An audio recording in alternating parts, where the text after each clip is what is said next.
Today's podcast is brought to you by Stealth Outdoors. The off-season's a great time to rehab your gear, so head on over to Stealth Outdoors at www.stealthoutdoors.com to pick up some climbing stick wraps, cam buckle covers, platform cable wraps, or stealth strip rolls for all of your miscellaneous silencing needs. Today's show is also made possible by Hunting Beast Gear, innovators in mobile hunting gear and the designers of the Beast Sticks and Beast Stand. Check out the latest products at www.huntingbeastgear.com. And now, on to the podcast. All right. Welcome back, everybody. Some of you, this is just a little bit of repeat here because apparently we had this set up as a members only. For our members, you guys have seen that we had a show just previously for our paid members with Zeke Outdoors. So if you guys aren't current members and you want to catch some of this extra content that we put out from time to time, make sure you hit that membership button there and get yourself signed up to be a full-fledged member. With that said, I am your host, Scott Biskobing, and I'm joined with the infamous Dan Infault, the Hunting Beast. Dan, are you ready to do this? Yeah. Glad to be back doing another episode here of the Beast Report. Talking hunting, talking tactics, and telling some stories. So tonight's topic was titled That One Thing.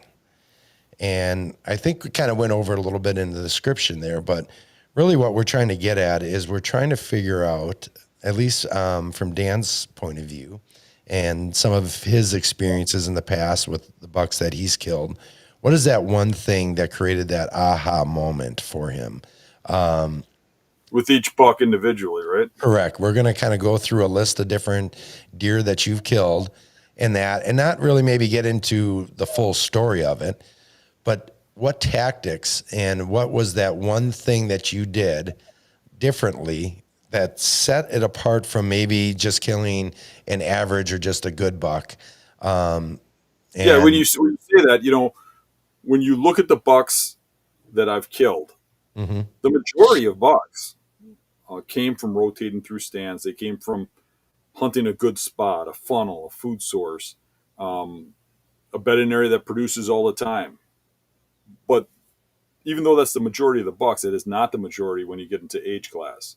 As soon as you get to that mature buck that everybody's looking for, as soon as you get out of that 2 or 3 year old stage and you start getting into 4 and maybe even 5, 6, 7 year old bucks, the majority of the mature ones I got were way different kills than the majority of kills. When you get your good bucks, the ones that most people would shoot, the average, barely popping young bucks, the 120s, 130s.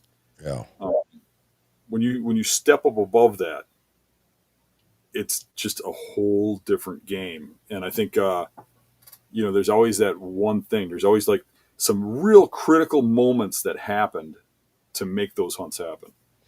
Would you say that that's kind of goes along with just kind of stepping out of your comfort zone and not doing the normal, right? Oh, for sure. And but you got to be able to recognize those moments too. And that's why I think it's a good topic. Oh, absolutely. And I have a feeling that there's going to be a number of viewers that are either kind of somewhat applying those tactics now and they've found that success. Hunting in spots that don't necessarily fit your typical comfort zone, where you've been doing the same thing over and over again with the same results. If you're looking to up your game and maybe change those results into a higher class of buck, you need to find that one thing, right? That's going to kind of make that happen for you, whether it's where strategy and luck meet, right? Or just applying exhausting all efforts. And we're going to get into some of those with some of the bucks we're going to talk about here, where you did exhaust all efforts, where you changed plans. And I won't give too much away. We'll get into it here. But I think this is going to be pretty interesting. And you guys, if you have any questions along the way, feel free to chime in with them as it relates to the stories and the tactics that Dan is going to be sharing with you tonight. So without any further ado, let's get into the first buck here that we have. And here. Dan, what do you want to talk about? Why do we not have you on here? I'll get you on here in just a second, but they can still hear you though. Block me out because I'm ugly. I know you. All right, there's Dan. Yeah, that's one of my favorite bucks. That buck was a giant, an old giant. I mean, that thing was probably well over 250 dressed. Just a mammoth of a buck. It was an 11 pointer. It had 6 on one side, 5 on the other. That buck, there were some key moments in it. Just like usual with the mature bucks, the big difference is it was the first sit ever. Mm-hmm. First time I ever sat for that buck. I was hunting that exact buck when I shot it. It was a opening day buck. So one of the key moments with that buck would be, or the key moment actually, was a friend of mine, a friend of mine who we kind of hunted together a little bit. Wasn't as hard as core as me, but we still bounced ideas off each other and stuff. And he had gone into this really remote area that you couldn't get to unless you crossed this big river and go back into this area. And he got a picture of this giant buck with his belly sagging, the back sagging, and these rolls in its neck, and it's just the eyes sockets hanging down and the lips hanging open, and you could just see the age in this buck and these huge bases, and the antlers cut off. and it's the only picture he got. And he told me where he got this picture, and he was kind of intimidated to go back there and hunt about getting out in the dark and stuff. It was a really remote area. Very remote, all solid wilderness. So it intrigued me. And with his blessing, I was going to go in there and scout. And you had to cross a river to get into this area. And the river was deep and fast. So I can remember I used to have to, when I'd go back there, strip down, carry my clothes over the top of my head. So I never bought waders or anything like that or carried all that extra stuff. I was always a minimalist. Carry my stuff over, get redressed, and then go scout. And I went in there in July, August, and went scouting. And there was a ridge system above this river, and further back along this river, going along that ridge, real slow, walking through there in an August evening, I seen this buck coming out of an oxbow on the river. Obviously coming out of bedding. And I glassed him for a while. Then I went back and glassed him a couple more times, and I had a really nice spot to glass him way up on this ridge. I could look down this oxbow where he really wouldn't be too pressured by where I was at. And when he'd come out, each time I saw him, when he came out of that oxbow, he'd go and work a scrape. And now remember, this is August when he's working a scrape. But he'd go over with his branch, move his nose around on it a little bit. Sometimes he wouldn't work it, but he'd work his feet in it, and you could tell there was a scrape there. And Well, wait, hang on, Dan. I gotta pause there for a second. Are you telling me that bucks scrape in August? Are you Yes. saying that scrapes are used year round? They are in certain situations, yes. And several of my biggest bow kills came from scrapes in early September. So yes. Okay. Well, So I mean, I think that there's some people out there and that might believe that doesn't start happening until mid-October. yeah, I think most of the people that follow what I do know about that because we've That's talked true. about bed scrapes, and that's what this is, bed scrape. Sure. It's different than a scrape line, right? Right. It's different than your average scrapes. They actually use those scrapes year round, and there's different uses for scrapes. Mm-hmm. So scrapes are basically markers. They're kind of like rubs in that regard. They're there for a reason. Nothing is done randomly. They don't just randomly walk through and just rub a tree, Right. which is what a lot of people believe. They don't just randomly walk through woods and lay a scrape. There's a reason for it. It's a communication thing. So a scrape near bedding is because there's multiple bucks bedding there. And there was more than just this buck coming out. coming out of different spots where they bed, and they would meet. The trails would meet at that scrape, work that scrape, then move off to food and stuff. It was a communication scrape. Mm-hmm. There's all kinds of different words and terminology for scrapes. I've got my own terminology because the terminology that people use for like primary scrape or or breeding scrape and all that stuff is kind of weird because the definition floats around to different people and has different definitions. So I got my own definitions. I call it a bed scrape. Okay. It's usually within, let's say, 100 yards of a bed or of multiple beds, where multiple bucks bed at the same time. Now, they don't bed in the same bedding area, kind of do, but they're in different bedding spots in that area, right? So they'll each have a trail that comes out, and the trail will meet at that scrape, and where those trails cross, they're both marking that. Maybe competitive, maybe friendly, but they're letting each other know they're there, basically, right? And I've had several situations where this has been the case. And if you can find that, it's usually a big buck and it's usually a dead buck. Because it's usually a pretty repetitive thing there. But with that said, I observed this going on at this spot. So that year, I had a bear hunt booked with a guide. It was the only bear I ever ran with hounds. This is a long, long time ago. You see how young I am in that picture. Well, it's funny that you should say that because that question has come up here in the chat here more than once. People want to know how old you were in this picture. I think that was, I want to take a wild guess. I think it was 1991. So now you guys do the math. Yeah. It might have been 92. It was somewhere right in that time frame. That buck, I had a bear hunt booked, and the bear hunt was pretty important to me. I really wanted to go on this thing. So I went on this bear hunt, and it kind of overlapped with bow hunting. It started before bow hunting, but I was going to hunt a couple days or whatever, and bow hunting was going to start up. So I went up there. I finally got my bear, first bear ever. I got it in the truck, got it cleaned up, went back, and I got back like midday the next day, and it was opening day. I didn't even go home, didn't visit my wife or anything. I went straight to that woods, straight out. It was raining. It was like sprinkling, more than sprinkling. It was kind of like a steady, light rain, and I went straight to that tree, set up, knowing that the rain was intermittent and hoping that thing would come out when it stopped raining, and it pretty much did.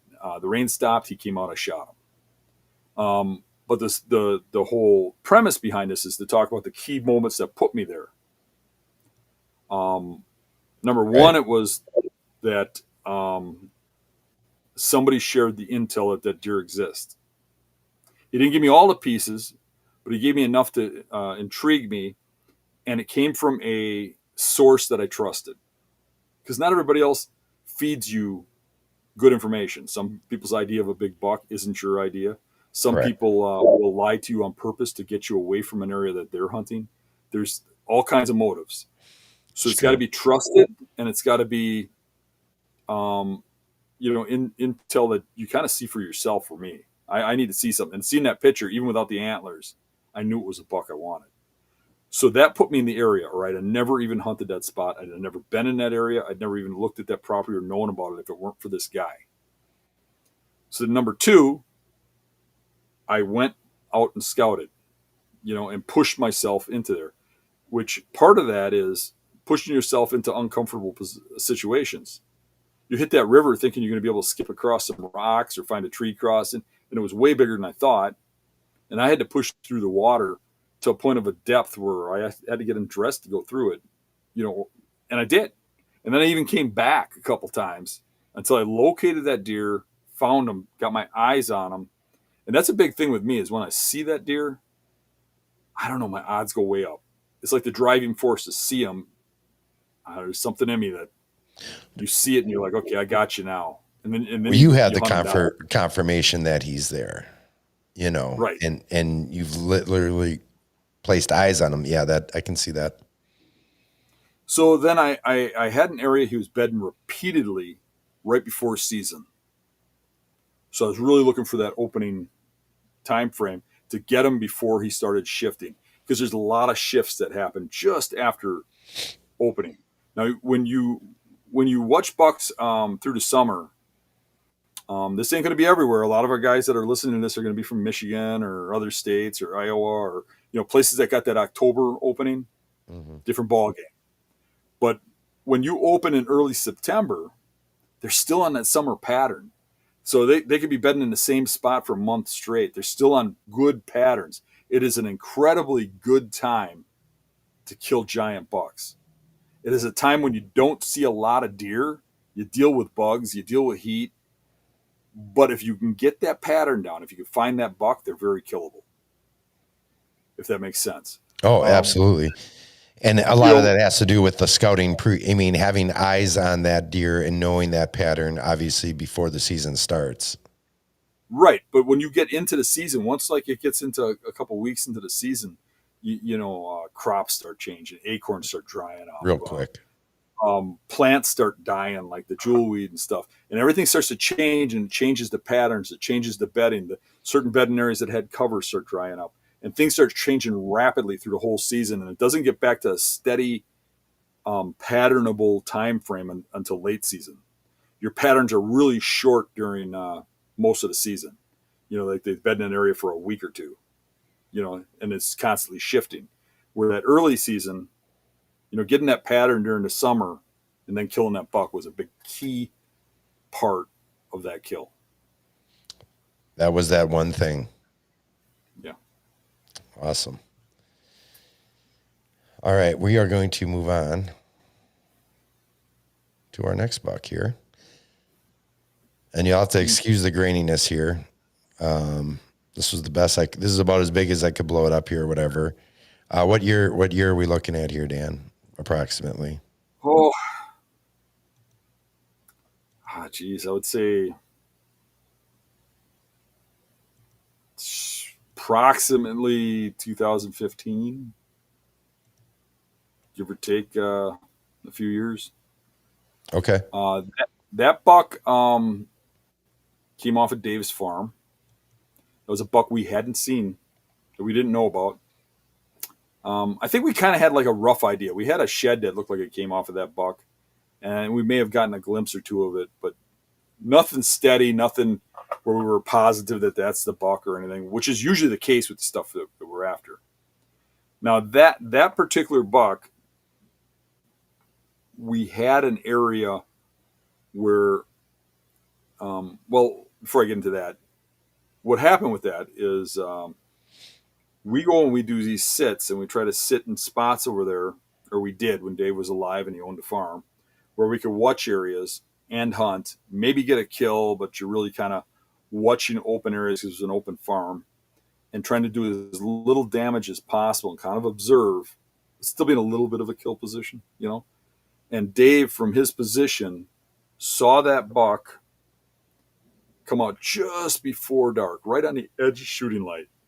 Okay. Like he said you had shooting light when it came out, but he could probably watch it for about 5 minutes and he lost light. But he was watching it from, I'd say 200 yards, and it was kind of, there's little openings, where you could see it.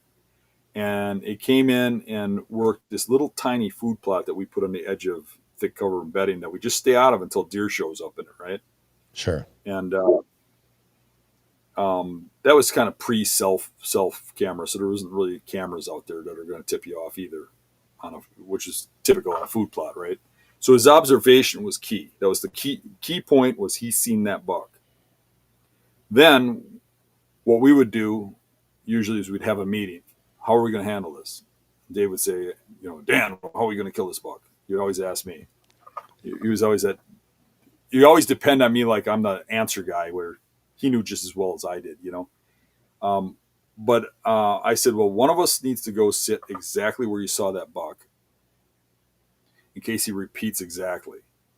I said, and I think he's coming out of, and I kind of guessed the bedding area where I thought he would come out of. And I said, if one guy could get there and not mess up the other guy, coming from a different direction, We kind of came up with a plan, and it was a buck he laid eyes on. So he was going to make the plan, and we want to go in there right away and right away do this hunt, because once you get your scent over there and stuff, it's usually game on. Then you're hunting on an unkillable buck. So you put two of us in there, get a good crack at them right away, and generally one of us will get an opportunity. Whether we blow it or not is one thing. But if you go in there with one guy, and we were a little worried that if you sit the food plot and he comes out the next day 5 minutes later, it's too late to shoot. So I gave him the choice, obviously, because he saw the buck. Which one do you want to hunt? These are the two options I think are good. He wanted that food plot, and that was fine with me because I like the going in deep. But I might be wrong. I was taking a guess on where I thought he was bedded based on wind, based on cover, based on bedding areas. And I went in close to that bedding, and I set up where I thought that thing was coming out of bedding, and it showed up fairly early. Came in. I made a heart shot on it, and I remember one of the remarkable things with it was that buck turned around and trotted back into the brush where it came from, to the exact same trail it came out of. And when we tracked it, we found it in its bed, a worn out bed, bedded with its legs folded underneath it and its head tucked in, dead. And I hit the heart. How it got back to that bed, turned around and watched its back trail like that with a heart shot. Now, it wasn't a direct Yeah, I was heart just going to shot. say, like, It hit one chamber, but Okay. it bled pretty well. And I'm pretty sure it died fairly fast, but literally made it back to its bed, turned around and watched its back trail. But that bed was literally 55 yards from the tree I was hunting out of. It's thick cover in between. So What- the key moments. I was just going to ask real quick. Do you know what the age was? Did you say what you I thought? do not. I would say it was an older buck. It was probably at least 5. I think it was older than that. Okay. It wasn't one of those giant heavy ones. It was probably like your normal, 180-pound buck dressed.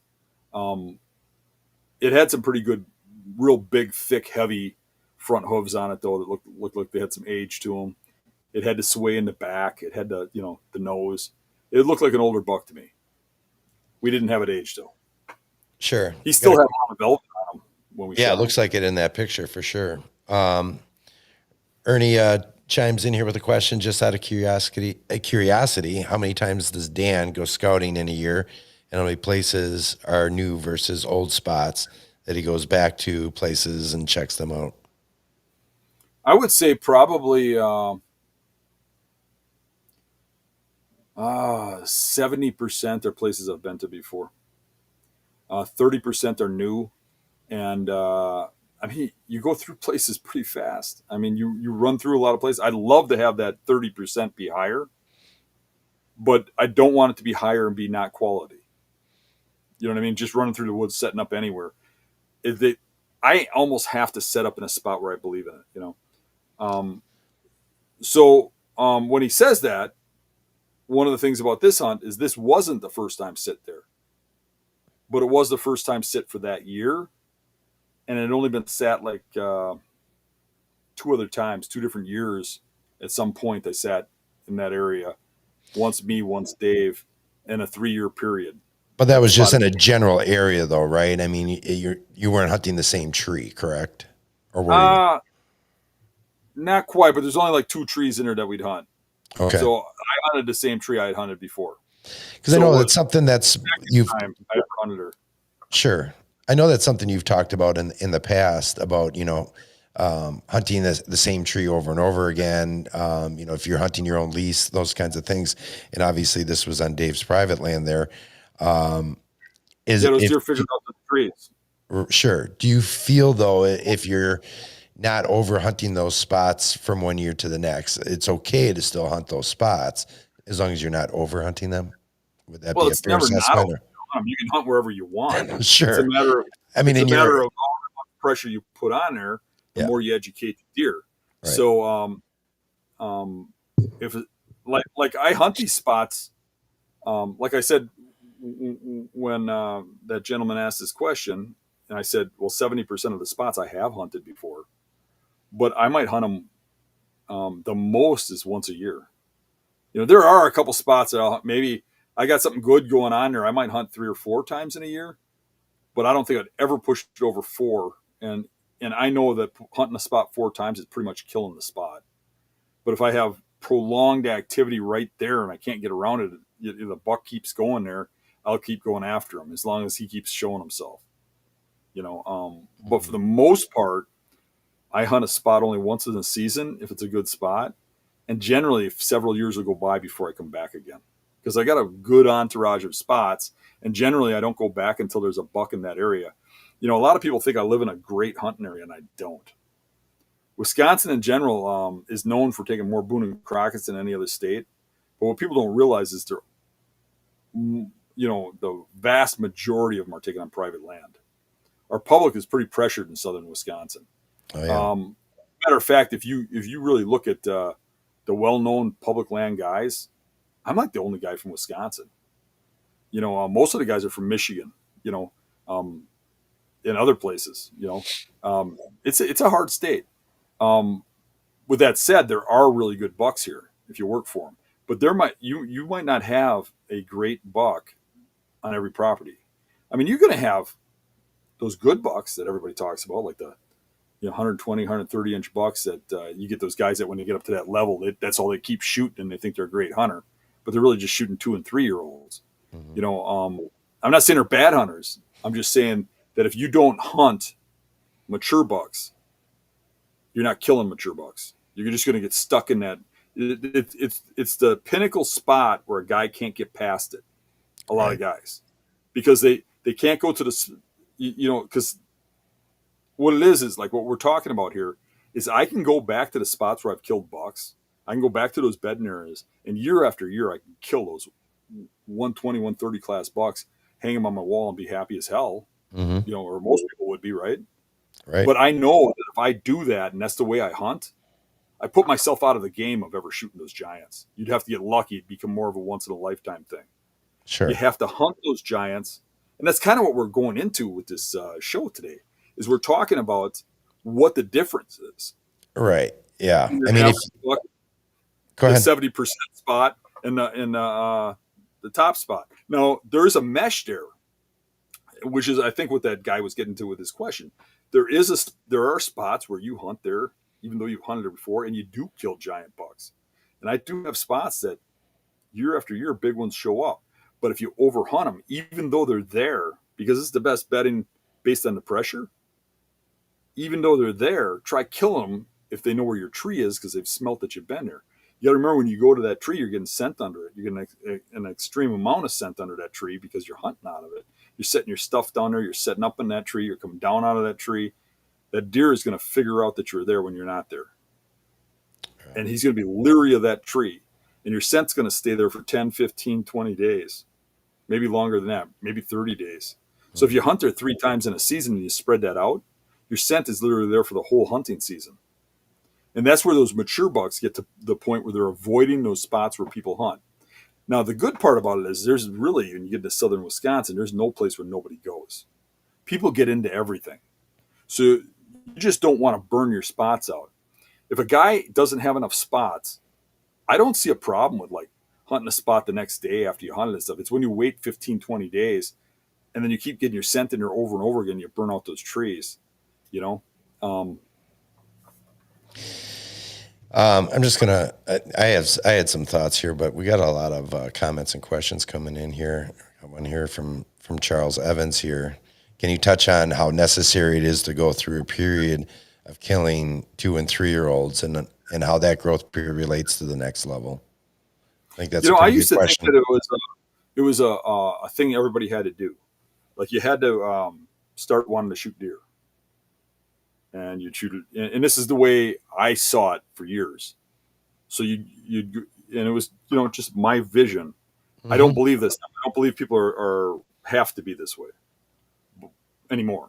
But you first you want to shoot a deer, so you go out and you try hard and you eventually a doe walks by or a 6-pointer or something, and you get it. Well, then you want to bow hunt them. Then you get one with a bow, and you want just bucks, and you step up the bucks, and then you want a bigger buck, and a bigger buck. And what happens is guys get up to that 2-3-year-old range, mostly the 2-year-olds that are real big, and you get into that like 100, 120, 130 inch, depending on where you're at. There's places in Wisconsin where most of the 2-year-olds go just about Pope and Young, if not bigger. Mm-hmm. And when you get into that range where you're shooting that 100 to 130 inch buck on a regular basis year after year, it's really hard for somebody to step out of that box and go to that next level. Yeah. Because they can go to those funnels, they can go to those food sources, they can hunt right to the edge of dark and get up creeping up to that food by going 100 yards back from the food. They can hunt a rub line that's really aggressive. And if it's a young, horny buck that hasn't learned lessons, and he's 2 years old, he made it through that first year, he's going to run that rub line. Those bucks are the ones that get an arrow in the shoulder and they survive, that turn into the ones that I'm hunting, the ones that we're talking about. Most of these mature bucks that I shoot have broadheads in them. They have wounds on them. They have obvious scars from hunting. They have learned life lessons. So they're not doing those things that those younger bucks are doing. And you got to stop hunting the young bucks to kill the big ones. But it puts you out of the funnels, puts you out of those food sources. And in a lot of cases, you see less deer. Now, there are some cases where you start hunting beast style and you start seeing more deer altogether, just because there's so many people hunting the funnels and the food sources and stuff. And then it puts the beast type of hunter into a better situation. But for the most part, most of the places I'm at, you're going to take a downfall. You're going to lose that nice buck that's better than all your friends are shooting. Because when you get to that 2 or 3 year old buck, I'm not saying that's a bad person or a bad hunter. That's a good hunter because he's doing better than all of his friends. If he's shooting a 2 or 3 year old buck every year or 2 out of 3 years, he's doing better than his friends. And to step down and stop shooting deer because he's searching for that big one is what's gonna take that guy, and it's gonna hurt his ego. And whether or not he can handle that is going to be the hard part. Now, I'm still to the point where, me personally, I'll shoot a 2 or 3 year old buck if I don't really believe I'm going to kill one of those giants. Mm-hmm. If one comes by and it's a nice buck and I'd hang it on the wall, I'll shoot it. But I'm not going to waste a day hunting that when I have mature bucks to hunt. It's just the way my mind's wired. I have to go after that big one because otherwise I don't have a chance of killing it. So in that case there, that one thing is, once again, knowing that buck is there, that you have that buck to hunt. I mean, would you agree?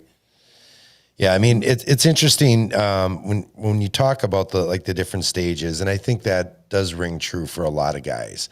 And there is that certain level of feeling comfortable with shooting 2 and 3 year old bucks, and to take time away, from doing that. Right. So this is the year, and you know that this buck, say you have trail camera pictures, whatever the case may be. Right. But there's still no guarantee that you're going to kill that animal when you're passing up on bucks that you were happy with last year and the year before that, and maybe even 5 years from now. But right now your focus is on that, and you go through that period of time where maybe you end up with tag soup for a year or two because you had your heart set on, a booner, or that upper echelon, that 4.5, 5.5, 6.5 year old deer. It can be an ego bruiser for sure to a lot of guys. Are you willing to sacrifice X amount of inches of bone on your wall for 0 inches on the wall for a couple of years for that? Still no guarantee that you're going to be able to do that one thing maybe, or take those necessary steps to kill a booner. The one thing that helps me deal with that, with the ego part of it, is, well, do you remember the buck I shot last year, Scott? Mm-hmm. No, you don't, because I didn't shoot one last year. You're right. And nobody else. That's right. Nobody else remembers either. That's right. You're right. You're absolutely correct. Nobody cares. Nobody really cares what I shot. I'm the one who cares. Right. It only bothers me. Mm-hmm. So if I go deerless, I'm perfectly fine with that. Because I know that it really doesn't matter. It's my ego. Nobody else is really concerned about that. If I shot a booner every year for the last 10 years, nobody really cared. It wouldn't make that much of a difference. Yeah. It really wouldn't in the scheme of things. Did you care 20 years ago, though? Yeah, I did. 20 years ago. Right. Yeah, 20 years ago, it bothered me a lot. Sure. Right. But that's what I'm teaching is the experience I learned. I went through that phase. Sure. I grew from that phase. And I look back and, it really didn't matter what you shot in an individual year. If somebody did remember the next year, they're not going to remember 5 years from then. The only Right. people who really care about what you shoot is your direct, real good friends and family. And most people nowadays have lost touch with that, and they're hunting based on what the internet thinks. What, people that they don't even know think, or coworkers or some crap. And who the hell cares? They're competing with people they don't even like. Who cares what somebody you don't like thinks of you? So really worry about yourself, because if you make it into a competition, if you make it into some sort of, you should have it to a little bit of a competition, but a competition for yourself. So you're always trying to push yourself to that next level, at least in my opinion. I'm not saying everybody should be like this, because some people are feeding their families. Some people are just having fun. People hunt for different reasons. But for me, if you're looking for big bucks, you should be pushing yourself to that next pinnacle, always trying to expand, always trying to get better. And if you know there's bigger bucks out there and you're not killing them, you should be working towards figuring out why and how. Yeah. Get out of that comfort zone. Yeah. Good stuff. All right. Do you want to move on to buck number 3? You want to talk about what are the key things about that buck that we just talked about? So number one, it was seen and acted on immediately, right? Went right after it. Drop your plans, whatever you had going on. There's a buck coming into a spot, and it's probably going to repeat tomorrow. Let's go. Keep him honest and see if he does, right? Go in there right away. So again, it was hearsay from a trusted source. I didn't see the buck. He did, right? So just wanted to get that across. Sure. I'm just looking to see here. We got a lot of comments here about how easy it is to hunt in the Midwest. Do you want to touch on that at all? how the Midwest is. It's hit or miss where you go. Western Wisconsin's got some pretty good hunting in certain areas. But areas where I used to go in Western Wisconsin that used to be incredible, they killed so many deer with CWD, the public has gone bad. But there is some good areas along the Mississippi that are really, top end that people doesn't really attract a lot of people. But you get into Iowa, and there's some incredible hunting in Iowa, but it's because of how they do their tag systems. Right. That really is, incredible. Kansas is really good. Illinois used to be good. Now it's going downhill. Just getting too micromanaged. But not every place in the Midwest is a slam dunk. Minnesota's a hard hunt. They got some real big bucks, but it's a hard hunt. Same with Wisconsin. Wisconsin's got real big bucks, but it's a hard hunt. You get on right private around here, and you really got it made. I mean, there's some spots that if you're on the right property in Wisconsin, you can really do well. Sure. But try getting permission on those properties. Right. We've got some places in the better areas where leases are going for $30,000, $40,000. So you'll have 2 or 3 people go in on that for a lease. That's crazy to me. That is. That even though that's a wild deer, to me that's the equivalent of going to a game farm. Game farm's a little easier because they're contained in a fence and they can't go on the neighbors. But I mean, it's more about the price you're paying for it. Kind of makes it unrealistic to other people. And everybody's got their thing. I'm not saying you shouldn't do that. You want to do it, just be honest about what you do. So, like, I don't even have a problem with people that go to game farms. I really don't. Do you want to go kill a 200-inch deer and see what it's like? And you're going to use that to feed your family? I don't give a shit. Go do that if that's your thing. It's not my thing. What my thing is going on an equal playing field and, getting it done where anybody can go. That's not to say I won't hunt a private property every here and there. I haven't since Dave died, hunted anything private. But I don't have nothing against that. But there is kind of a thrill of finding out about a buck on public land that a lot of people know about and a lot of people are after, and walking right out past everybody to the spot and killing it, right where you think it's going to be. Sure. To me, that there's no bigger thrill than that. And it doesn't have to be, 240 inches.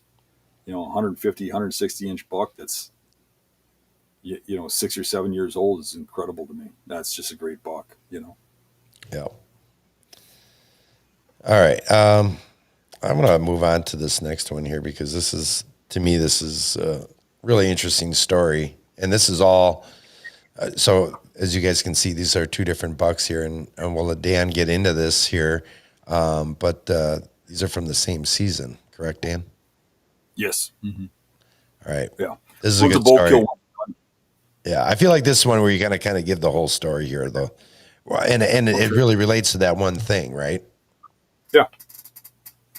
So this is another lead, and you'll see that with a lot of the bigger bucks. Now these bucks, I think the one on the right is an old buck. The one on the left is more one of those younger bucks, but it's a good story based on the one thing theory here. Mm-hmm. So that I was working in a little machine shop, and there's this old guy in there. I kind of like the guy. He's a funny old man. Had a lot of stories of hunting. He hunted his whole life, but not to the degree I hunted. He just went out and got his buck, and he'd get a good buck, and a good buck to him was, like an 8-pointer or a small 10 or something, and he'd go out and get his buck and be happy, right?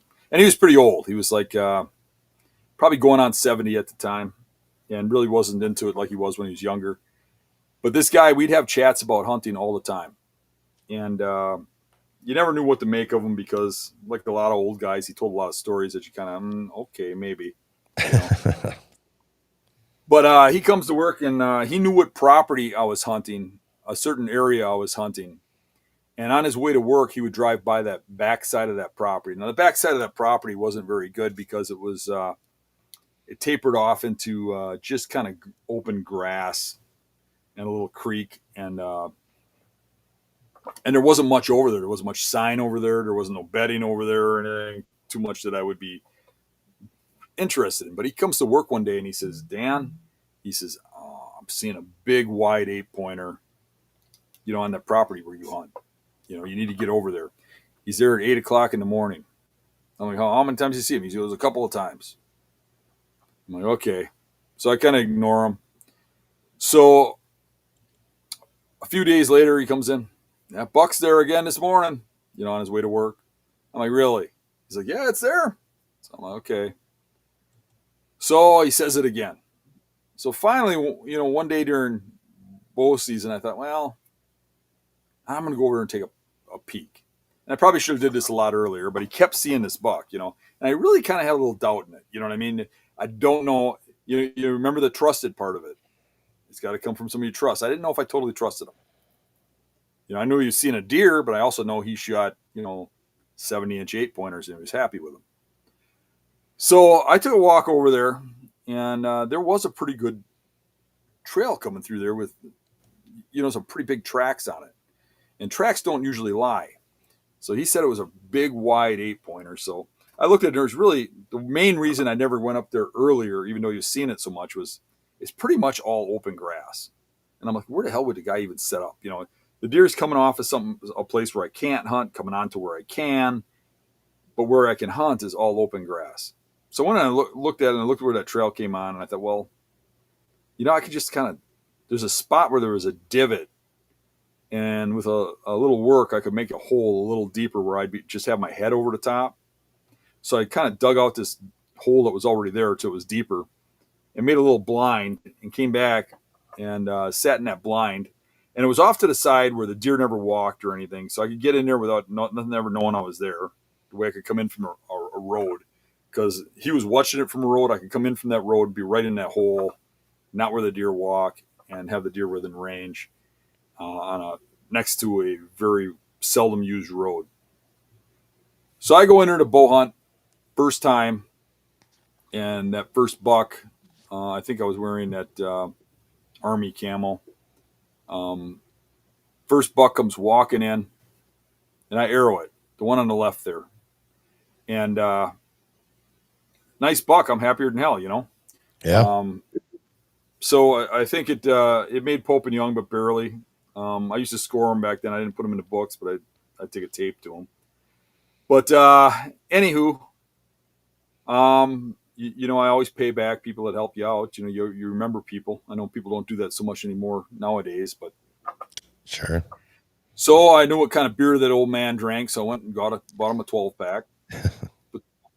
Buck was in the back of the truck and I was off of work, but he was working. So I drove down to the shop, walked in with the beer, put it on his bench next to him. And he goes, "What's this?" And I says, "I shot that 8-pointer you were telling me about." He says, "Really? You got him?" Shakes my hand. He's all happy. He goes, "I told you to go there. You'd never go there. I told you to go there." I said, "Well, I went there." So he walks out to see the buck and his smile goes away. And he looks a little perplexed and he goes, "Where'd you shoot that?" I said, "Where you told me to go." He goes, "That ain't the 8-pointer. That ain't the buck. Buck's a lot wider than that. Nice clean 8. A lot wider. That ain't the buck." I go, "Come on. I shot it right in that spot." He goes, "That's not the buck." Okay. Well, you got a 12 pack out of it because I got a buck out of your hole. Right. So he goes back to work or whatever, and I go back to work, and gun season comes around. And just before gun season, he starts telling me, "Seen an 8-pointer again." He keeps telling me that. He keeps gun season. He tells me again, "You gonna get over there?" Yeah, yeah, yeah. I was hunting some bigger bucks. Towards the end of gun season, I hadn't. I kind of lost all my leads and stuff. Gun guys go through everything, and you kind of had nothing left by the end of the week. And I thought, well, he keeps telling me he sees that 8-pointer every day still, but I was kind of convinced I shot it. That was the buck. Right. That he misidentified it or whatever. Yeah. Right. But I got up one morning, went out to the hole, sat in the hole. And the thing is he told me that buck comes by every morning at 8 o'clock. And that's about when he would go to work. Right? He'd come by there at 8 o'clock. And I shot that first buck right at dawn. And it was like a lot earlier than 8 o'clock. It was like 6:30 or something. And it ran far enough away from there that I really didn't get no scent down in there and stuff anyways. But I went back there. Now it's gun season. He'd been seeing this buck again, right? Sat there.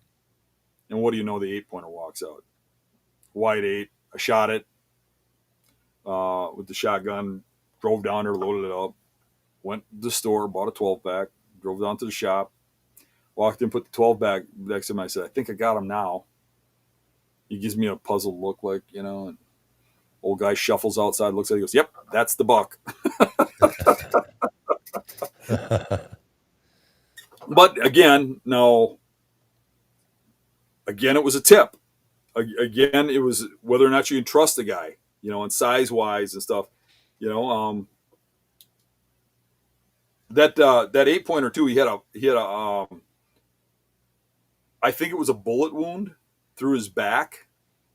That was the size of a quarter, probably back in those days was shotgun only. Yeah. Slugs. Yep. Right through his back straps. It was healed up, but he had like a knot right through both back straps.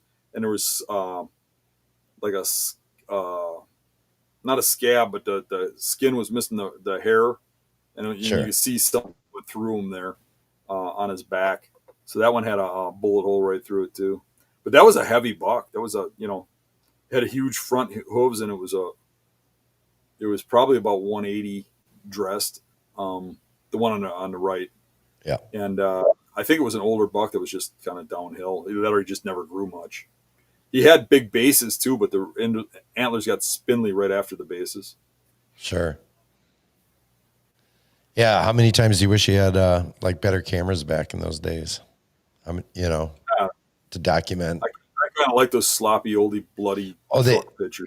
No, I mean, it is, but I used to, go on these trips because I was doing so well that I'd get invited on these things with outdoor writers and crap. And I went on a few of them and stuff. And it used to just blow my mind what they would do when they'd shoot a deer, and they'd wash it up, clean it up, put fake eyeballs in them for pictures. Really? Oh yeah, really. They actually had eyeballs with them that they'd stick in the eyes to make the eyes look good and stuff. Wow. It was just weird. It was weird. Yeah. Mm-hmm. That's. I think there's nothing wrong with a natural picture. I mean, you don't want it looking nasty, a piece of guts hanging out or something, or you know what I mean. But actually, a picture's supposed to capture a moment in time, Mm-hmm. and my pictures capture what happened in that moment of time, and I kind of enjoy that. Sure. I know there's people that are turned off by that, but I don't even think they're really turned off if they're hunters. I think they've just been conditioned to believe that you have to have this pristine picture, or you're going to make hunters look in a bad image or something. No, that's real reality. That's what hunting looks like. And if some cabbage eater can't understand that, it doesn't bother me. I felt that way at one point where I'm like, yeah, let's clean up our shots here a little bit. But at the end of the day, the cabbage eater, it doesn't care if it's a clean picture or not. They hate that you killed that deer regardless. So it doesn't matter. You can blow dry it and make it look as pretty as can be. That there's not one speck of blood, the tongue's not hanging out. They hate you just as much. You're trying to, and I gotta say this in as nice a way as I can, but you're trying to appease a person that has a mental problem. Mm-hmm. Because just think about the concept of the animal rights people. They believe that you should be hated for liking killing animals, for being a hunter, right? But a wolf should be praised for doing it. Mm-hmm. That a fox, it's okay. Right. Hawks, it's cool as hell that they go catching mice. They think it's all right that their cats hunt mice. But for me, what their hatred isn't that I'm doing it. It isn't that I live off of meat. It's more that they just think of themselves as a better person, and that I'm some lesser individual for being a hunter. And really, the fact that they love a wolf but hate me is just kind of weird.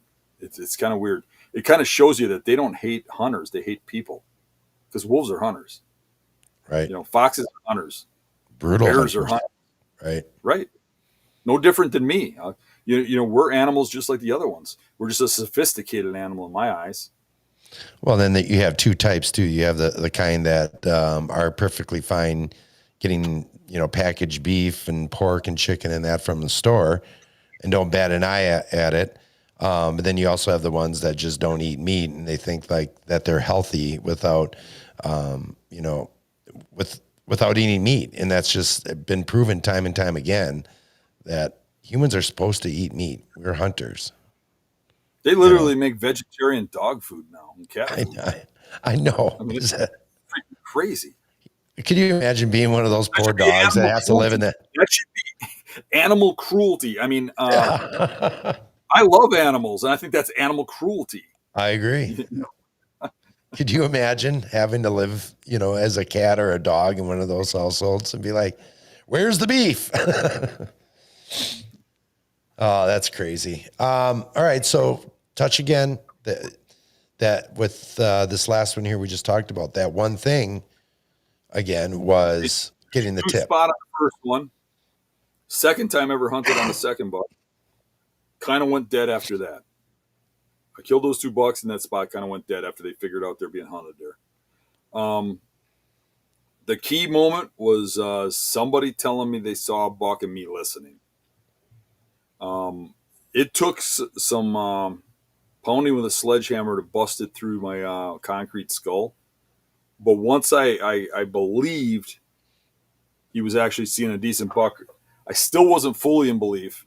But I had enough belief that when I had a slow day to go check it out, it turned out to be an okay lead. Yep, I agree. Elizabeth said abuse. Yes, you're right, Elizabeth. Yeah. Animal abuse. That is animal abuse. All right, let's move on to another young Dan Infault. How old were you in this? Oh, geez, I don't know. It's probably my 20s, right? Maybe younger than that. Maybe in my late teens, 18, 19, who knows? I just feel like you probably had like a beard of some sort or a 5 o'clock shadow from like the age of 14 on. Does that sound right? Probably from about 4 or 5 years old. I was born with a beard, man. Born a beast. All right. Speaking of tongues hanging out, baby. Look at how you clean that deer up all nice with the tongue hanging out. Right. You savage, you. All right, Dan, tell us a little bit about this buck and what was that one thing? Well, that buck, really, it always brings a smile on my face because it was a pivotal hunt. It was a learning curve Okay. because of one thing, right? Mm-hmm. So basically what it was that deer showed up in an area that I know very well. I could consistently kill deer in that area. I knew that area inside out, and the deer was being seen with a spotlight, seen at night in the headlights, seen around, knew it was there, had tracks all over the place, rubs all over the place. I knew it was there, but I couldn't see it in the woods. I hunted all over the place. I hunted all the top spots, and I couldn't figure that buck out. Now, part of that is you start hunting those, back in those days when I was young and learning, you start hunting those spots produce over and over again. You're not getting them, right? So I couldn't figure out, where is he? He's not there. I hunted every place you could hunt. And I came up with the thought process popped into my head that this deer has to have some sort of spot I'm overlooking. He has to be somewhere in this woods that I'm missing, that I'm just not looking at it as a spot I should be hunting. Because it was a small area. It was an area where if he left that area, he's in town and in backyards and stuff. So he's in this woods constantly. And it's not that big of an area. He's not even a square mile, smaller than that. And much smaller than a mile, much smaller. So I thought, well, you know what I could do is I could grid this property into sections between 5, 10 acres, maybe a little bigger, where if you hunted that area, you'd know everything that happened in it. And then I numbered them. And I had it was a small area, so I probably had 15 spots maybe, right, that this buck could be in. Sure. But all my hunting was probably in 7 of those, where I was trying to figure out where that buck was, right? Some of the areas you write off because it's an open field, right? Okay. But you have these spots you have marked off where it could be. And then my goal was to just draw spots one a day until I killed this buck or seen it and got a lead, because I had no leads or nothing. I just knew he was in there. So I did this a few times, and then I drew a spot, and the spot was an open woods where you could see for 200-300 yards in every direction. You'd never see a big buck walk through something like that. I was just going to say, yeah. And I'm like, I'm just going to throw that back in the bucket, or throw it out. I mean, I only got so much time. I got to kill this buck. And I thought, no, there's a reason I did this. I'm going to go to the spot. I'm going to hunt it. And I went there, and lo and behold, that buck gets up out of a tree line on the edge of it, where there's just a little bit of thick cover. Comes wandering right past me, and I shoot him and kill him.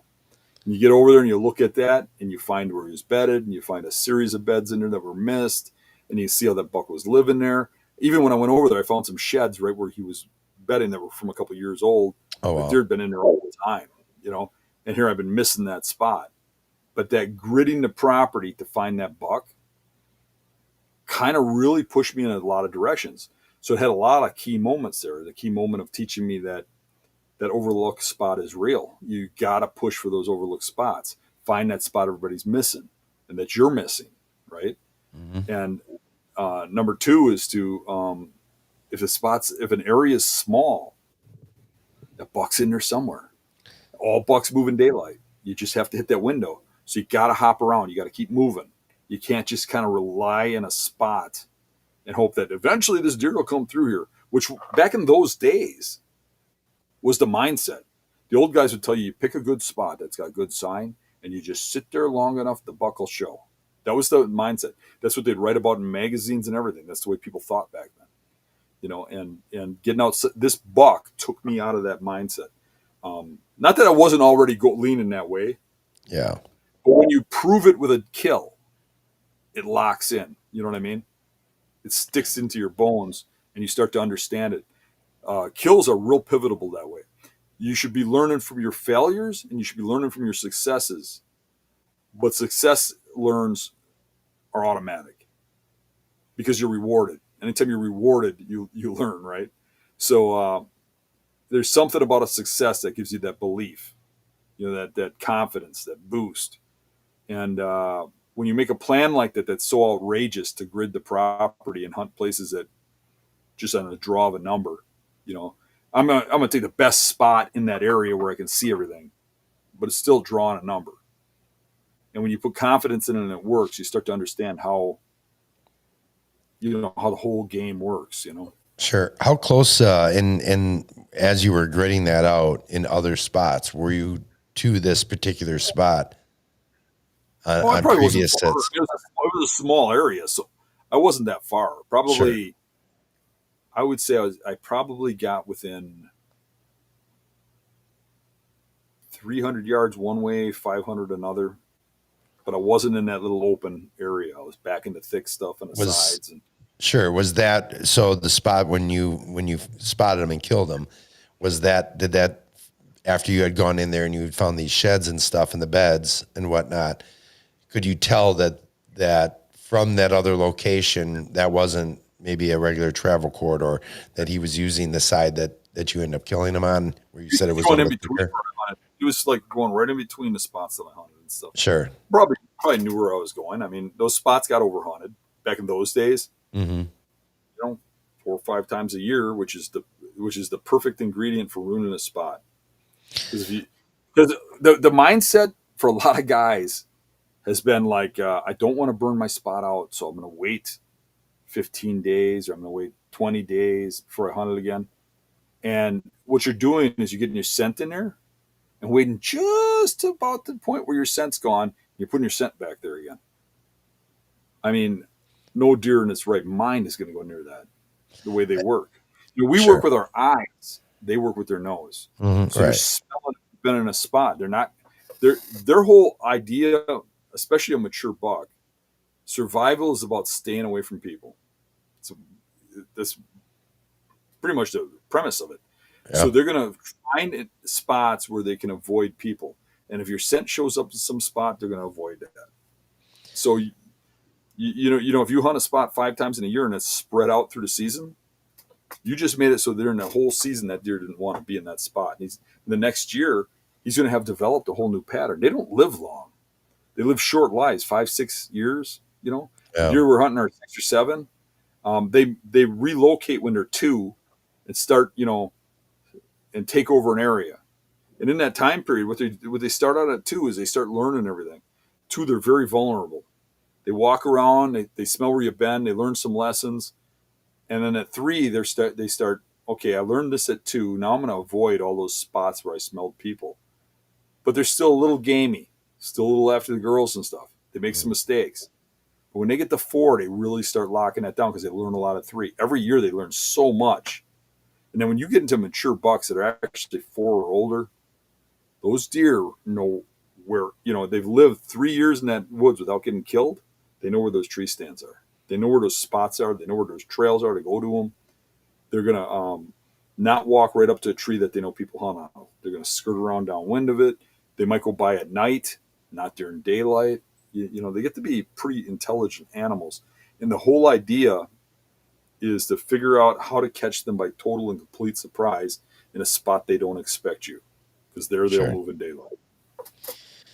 I know you've talked about this in the past, and as you were kind of alluding to, about 15 days, you're getting close to maybe that scent leaving that area. What is that time frame, do you think, that your human scent has left enough for a mature buck to feel comfortable coming back into an area?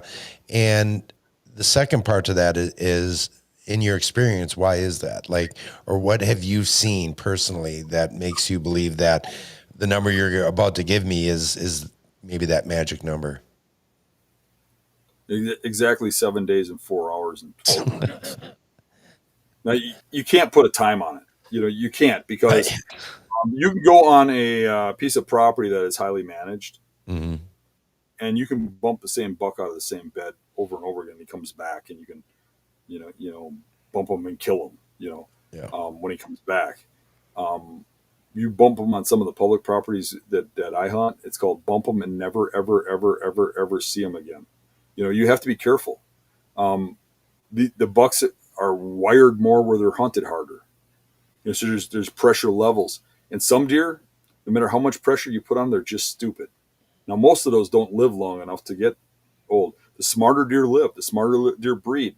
It's if you carry on the traits of your parents, the deer that are passing on, living and surviving and breeding on public land are going to be much smarter than the deer on private managed land that are passed for being stupid, that are just let to grow up and breed. Some of those managed lands, they don't shoot certain deer no matter, they let them die of old age because they never get a pair of antlers that they want to shoot. Yeah. It's you can have private or public land that has less pressure than a lot of private, and it gets real easy.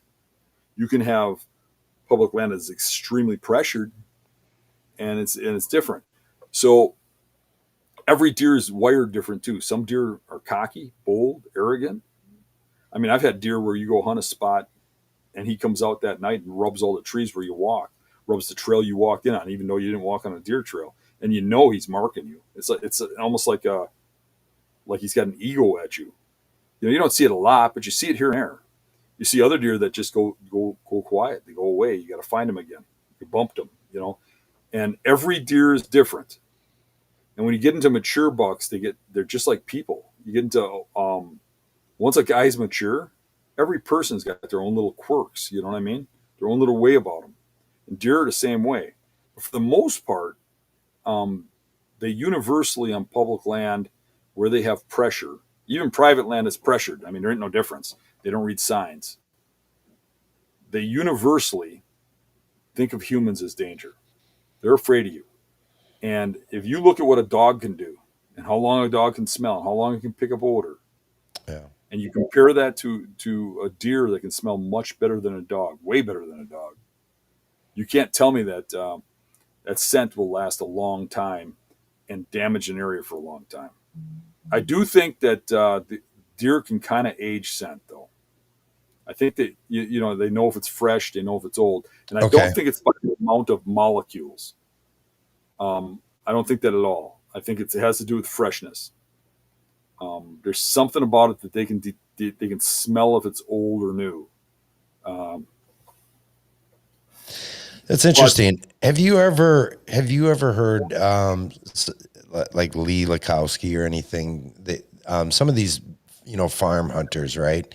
These guys that own these big tracts of farmland, and they put the food plots and stuff, and they're running, hundreds and hundreds of trail cameras and whatnot, and they're whether they're even before cell cams, they were just running a bunch of cameras and then checking cards with ATVs and stuff, where the deer on these properties have just become conditioned to human presence, and they're not completely spooked by the smell of, human scent by a trail camera or whatever.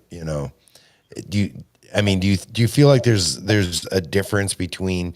I mean, I think we all know the answer to this, that there's probably is a difference between public mature bucks and private, right?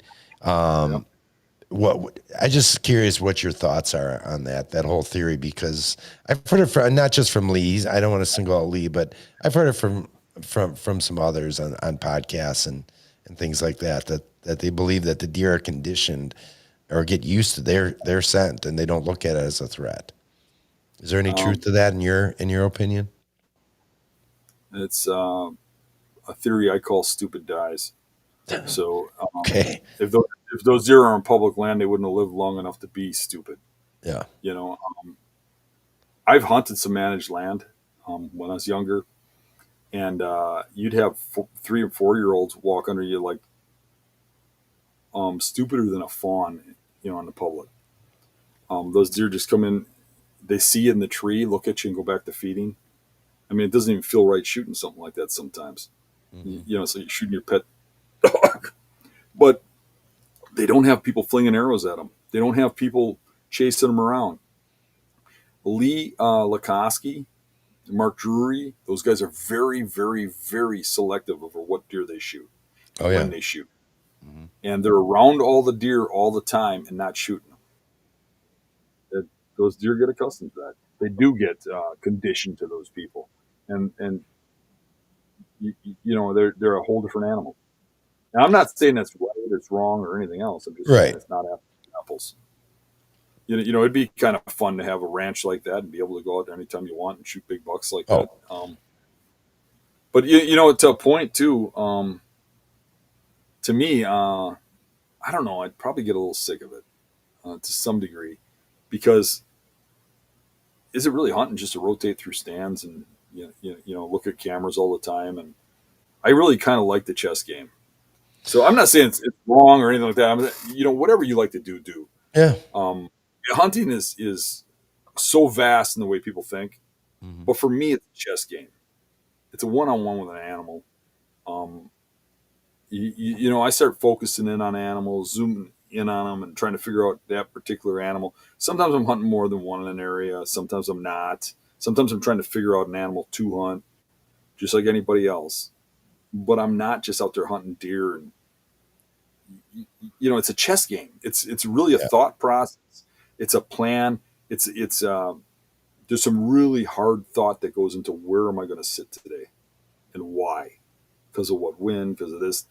It's not a matter of, okay, the wind's from the south. We got, spots 1 through 40 we can hunt on that wind. And, it's just weird to me. It never used to be like that. People, when I was a kid, people used to say whitetails are the one thing you can never buy a mature buck. You just can't.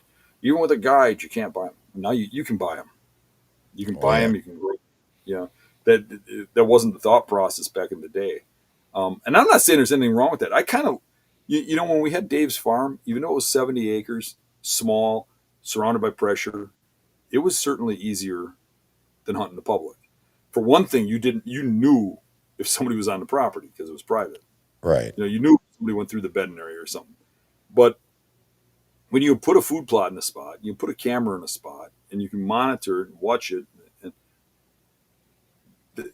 I always felt a little bit weird about it.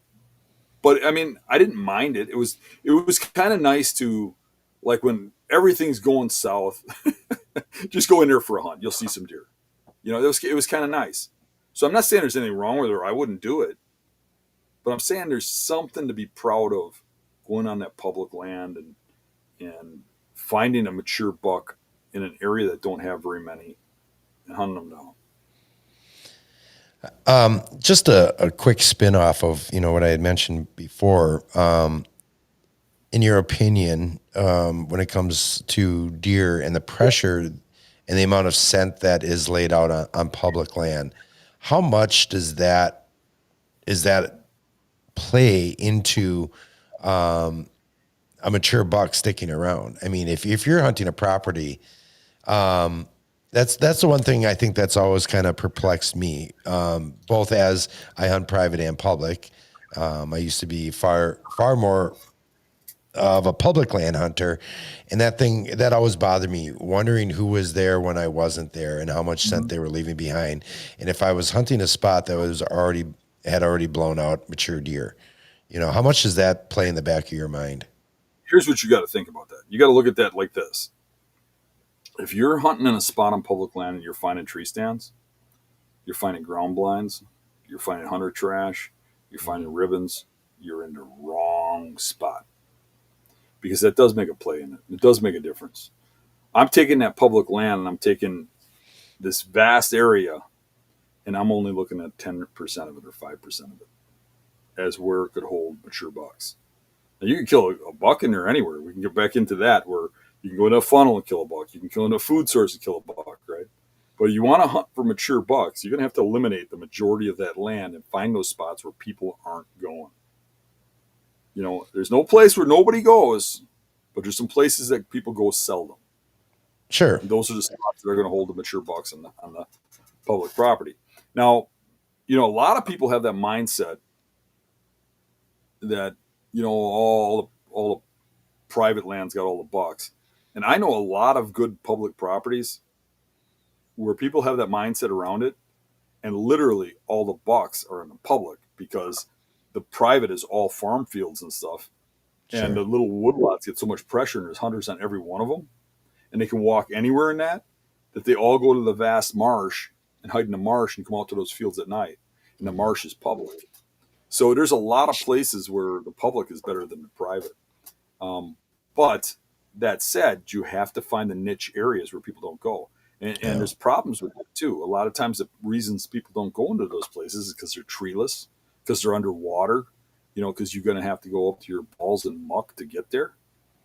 And that's the crap you got to do to kill some of these bucks. And for me, that's part of the pride of it, part of the pride that you're willing to do the work and stuff. We talked about this earlier. I don't think it was on this podcast. I think it was on the earlier one, but you don't want to be around that whiner, that guy that can't take it, can't hack Yeah. it. The guy that will get up to muck, he's going to start bitching. You know what I mean? I don't want to be around that guy. I don't want him in my camp. I don't want him hunting with me or whatever. I'm going to lose him. I'm going to send him someplace and lose him, get back to my truck and leave him there. I do not like negative people. I like positive people. When you go out, it's raining, you should be going, all right, now nobody else is out here. If thunder starts hitting and you say, oh, well, that should get the deer moving.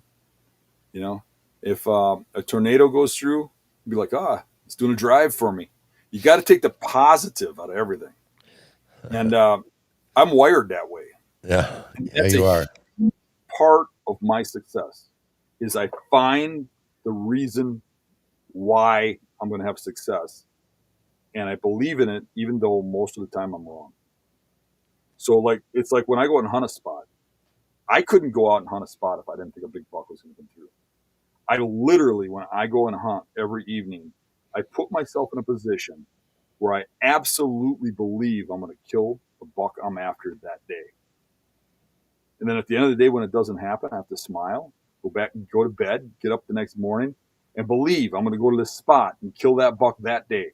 And I do that over and over and over again. So all of a sudden it comes true. And if you don't have that mindset, you're going to fail. Not all the time, but you're going to fail more than you succeed.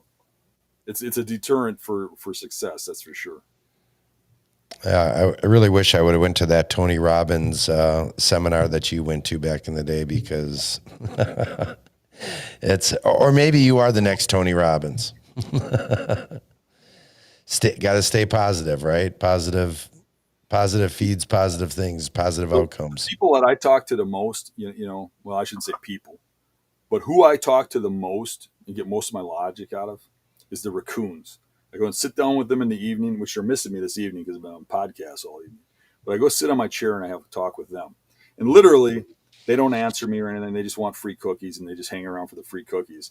But while I'm giving them free cookies and I'm talking to them, I'm telling myself what to do. And I'm joking around, obviously, but what I'm saying is all this stuff comes from inside. You got to have faith. You got to have,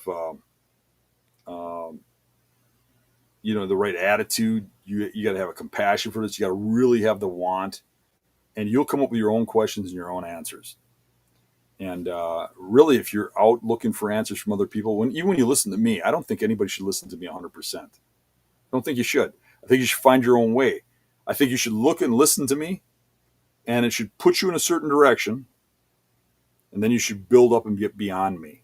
You should take what I've learned and I'm giving you and grow from that. And don't lock yourself into being exactly like somebody. If you notice, everybody who's excelled in the hunting industry, without doubt, look at John Eberhart, look at Miles Keller, look at Barry Wenzel, any guy that we look at as a great hunter and say, well, who's just like him? Nobody. There are individual people that are really unique. They have a unique way about themselves, right? Yeah. And what you need to do is develop that unique way of what works for you.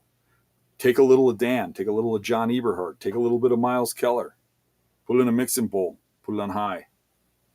And then while you're doing that, always question, there's so many things in the hunting industry that I think are bullshit, that are common knowledge as true. And the reason is one guy says it on a podcast.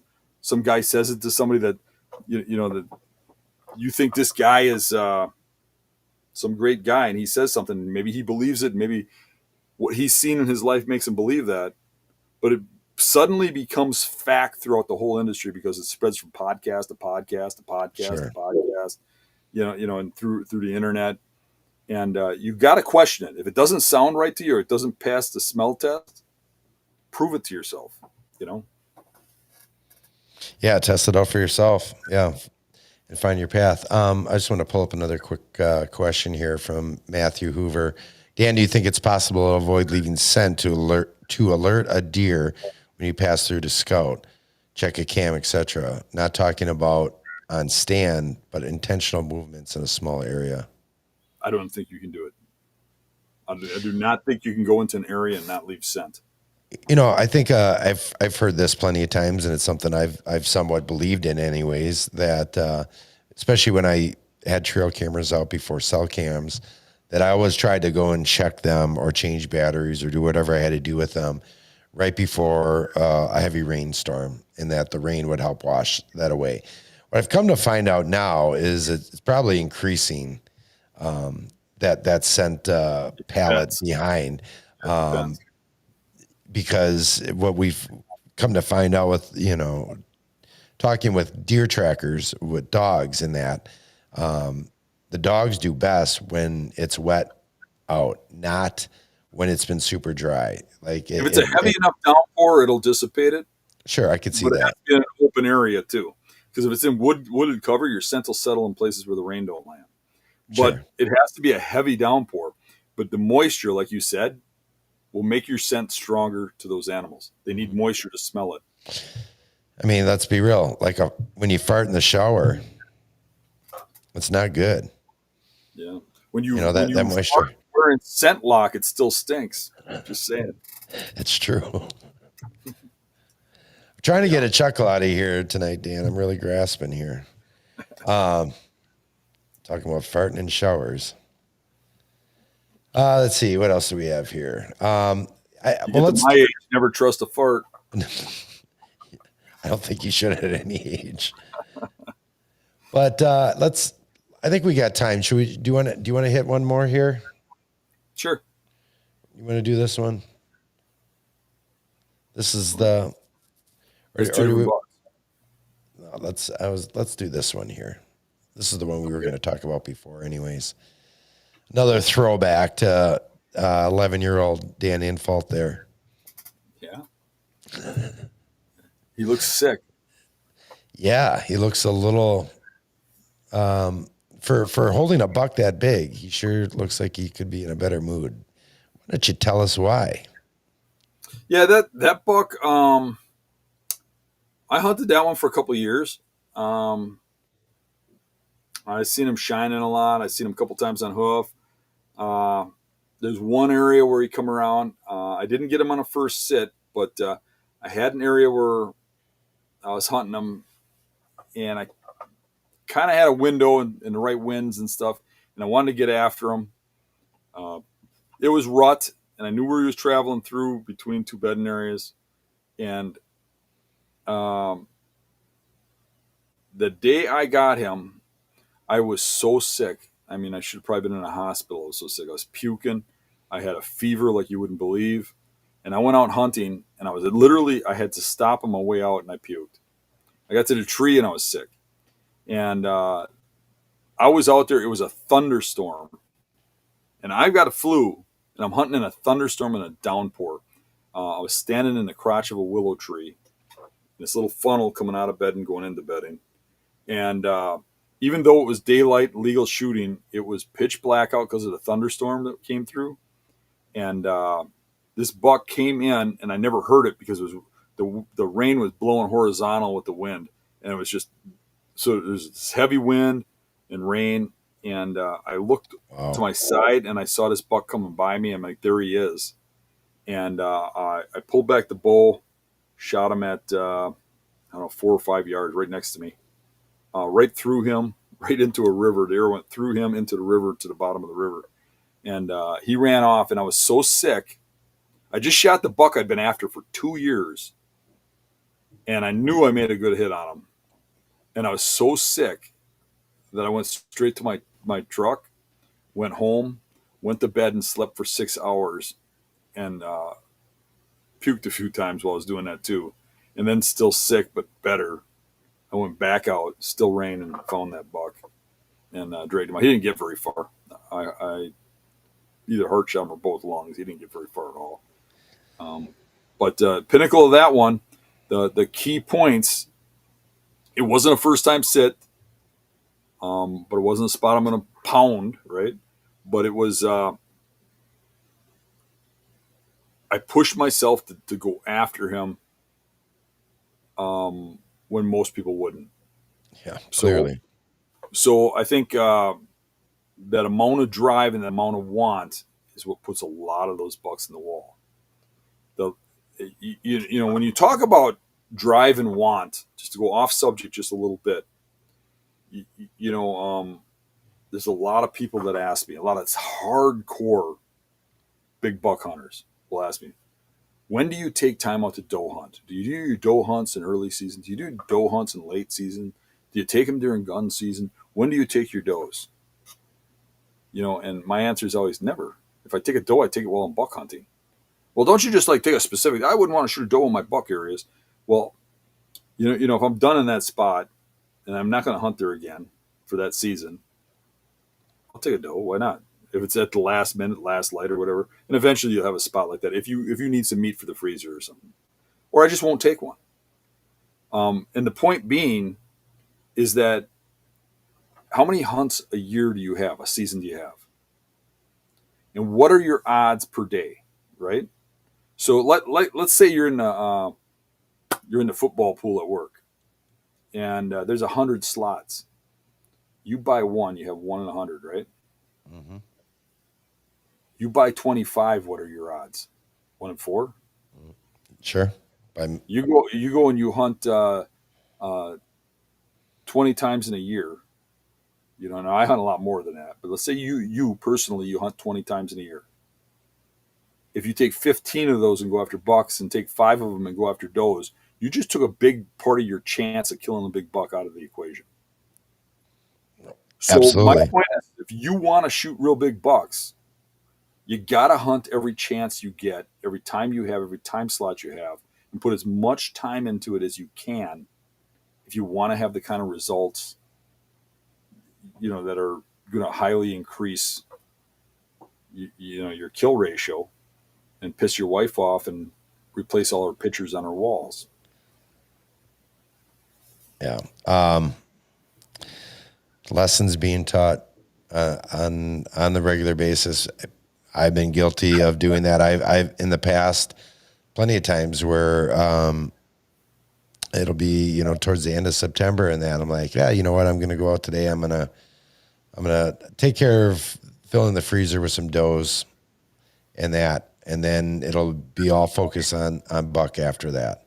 Yeah, I like. And of course, obviously, in that moment, right? I mean, should the buck came up, but again, that's just now I'm just sitting there hoping, and that I'm not actively doing what I should be doing to hunt a buck, because I'm laying back, just gonna take a couple does today, and I've done that plenty of times where I'm like, 9 o'clock, I've got 2 does down on the ground during early archery season. I'm packing them up, and it's like, all right, now let's focus on bucks from here on out. I won't be tempted to shoot a doe.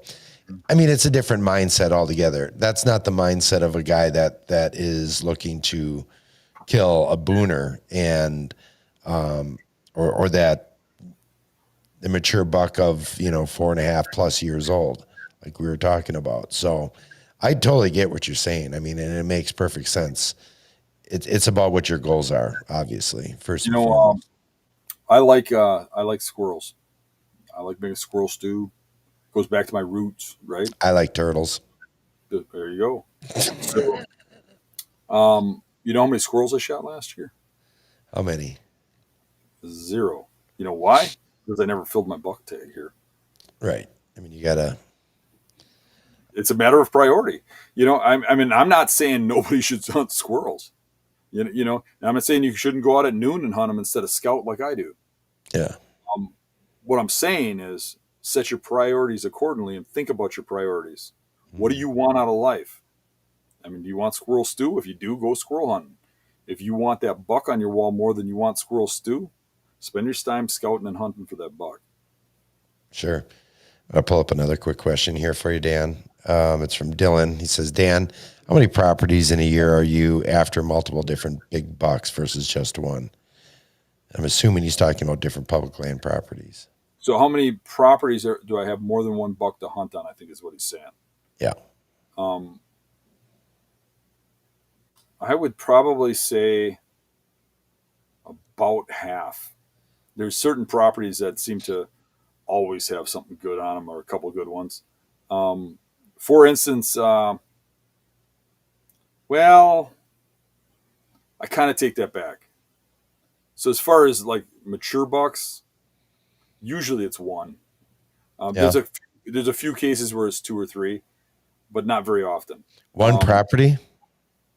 One buck on that property. One buck on that property. Okay. So I was kind of considering when I said it, I gave the first answer is like a couple of properties I hunted last year. You know, there's one mature buck, but there's a couple 3-year-olds that are pretty damn nice. You know, 3-year-olds up here can get to beat Boone and Crockett. Mm-hmm. You know, so. But if you're just talking mature bucks, usually one. There's usually one buck on the property if there's that. You know, but if you go to other areas like when I hunted down in Iowa, man, I was amazed at how many giant bucks there were on some of the properties. It's crazy. You know, there could be 2 or 3, and if there's more than one on a property that you're willing to shoot, that's a huge advantage. It's a huge advantage because they're going to use the same bedding areas, and your odds are going to go up dramatically. It's the same thing as the football pool. If they didn't have 100 spaces, they had 50 spaces, it'd be double the bucks, right? Your odds are doubled, right? So having multiple bucks in that area is a better thing. So if you know a property that has more bucks that you'd shoot on it, well, certainly that is a place you should target. However, you know, sometimes one of them giants shows up someplace and that's the one you really, really want, and you have to spend some time after it. One of the things for me that gets a little bit frustrating is if I get some real mega animal that I'm after. And I usually kind of keep that to myself because if I put it out there, people start targeting where I'm going. But if I get into something that's really, really giant, I start not wanting to shoot anything else. And I start wanting to focus on that. And a lot of times you've got windows in your properties. Not all the properties are 4,000 acres. Some of them are 100 acres. Some of them are 50 acres, you know, that are public or where you can hunt. And some of them, these bucks barely come onto the public. Some of them, they live on the public.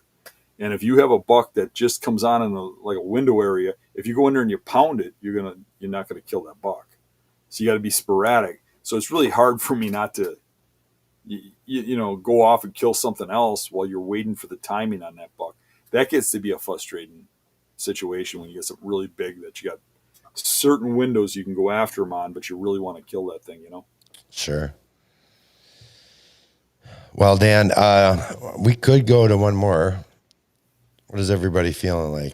You feel like touching on one more? I'm good with it. Whatever you want to do. Why not? We've only been doing this since 6 o'clock tonight. Why not? Right. Why not go a little bit longer? All right, we'll bring up one more buck here for Dan to talk about. If you guys have any questions, obviously feel free to jump in at any time, even if it doesn't directly relate. But we're talking about that one thing, what that one thing was that helped Dan kill this deer or put all the pieces together. What that one thing was that set every other tactic or set this. I'm mumbling or jumbling up my words here, but that one thing that set this kill apart from just regular tactics, killing, you know, your 130-inch bucks. And we're going to pull up this one here. This is just a beast of a body on this thing. Yeah, that was a good buck. What did that one weigh? I don't You remember? I think that was like in the 190s. It wasn't as big as it looks. That picture makes it look huge, don't it? That thing, it does. Holy cow. Yeah, I've shot in some much bigger bucks than that, body-wise. But that one, the picture makes it look like a tank. It does. Yeah. That buck was coming into an area on a regular basis. Um, we're getting pictures of them. We're seeing them, but always right at the edge of darkness. And he had that game where he kind of knew he was being hunted, and I knew where he'd end up at right at about dark, but just a little bit too late to be hunting. Okay. So I was trying to figure out, where he's coming from and hunt the pinnacle around him. So I kind of moved around.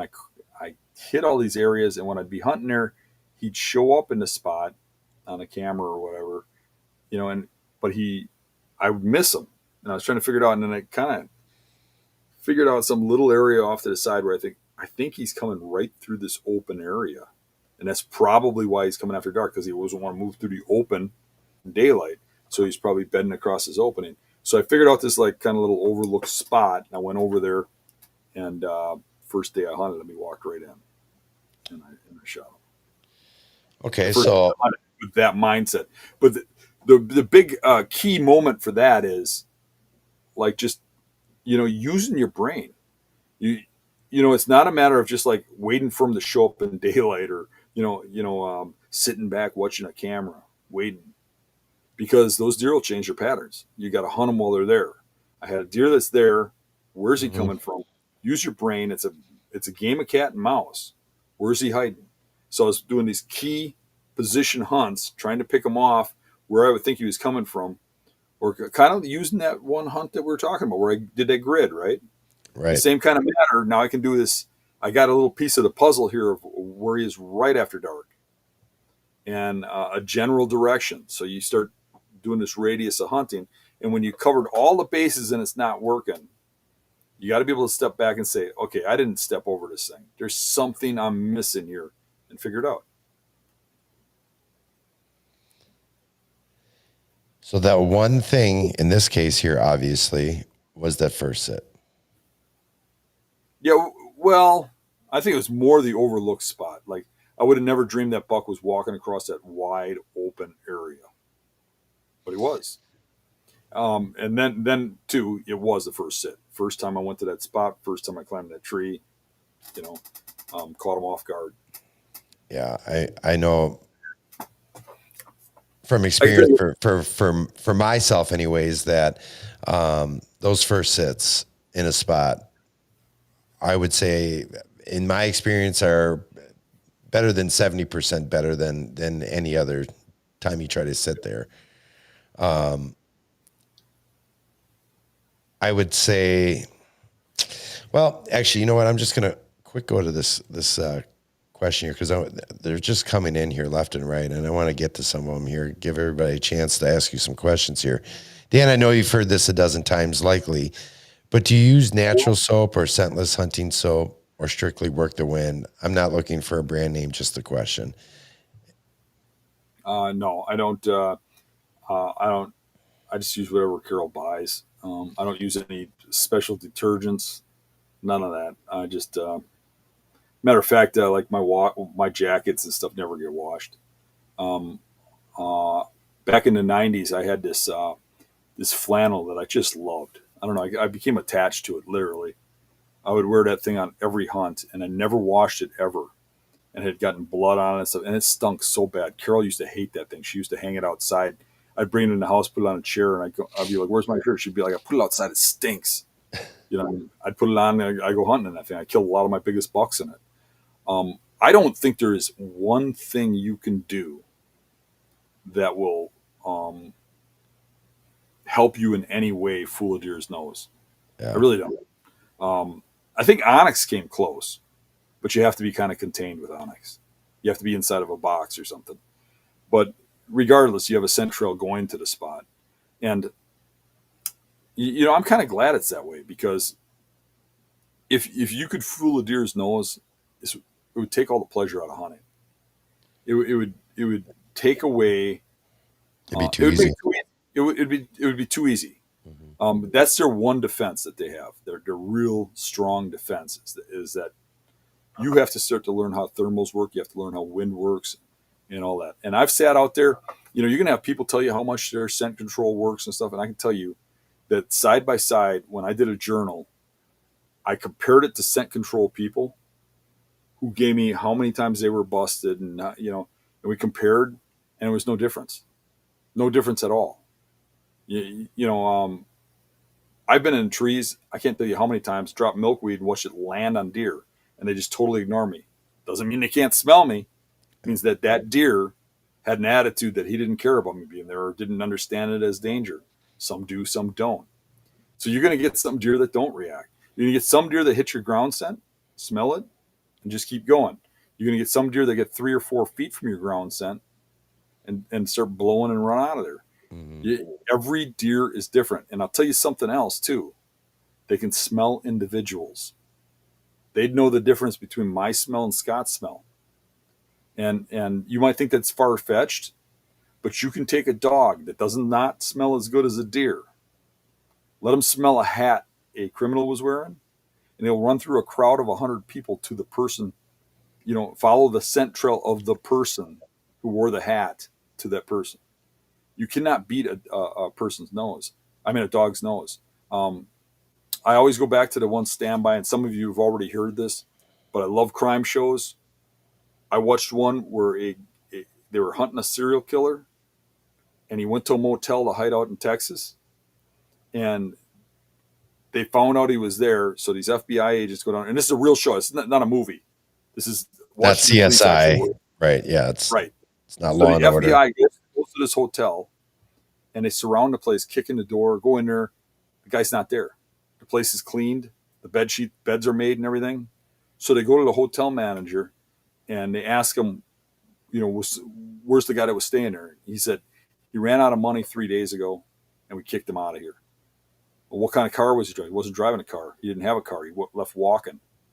Where'd he go? He just walked off that way. Took his stuff and left. We kicked him out because he hadn't paid his bill or whatever. So they got all these detectives looking around, and they've gone in and out of this room and stuff, right?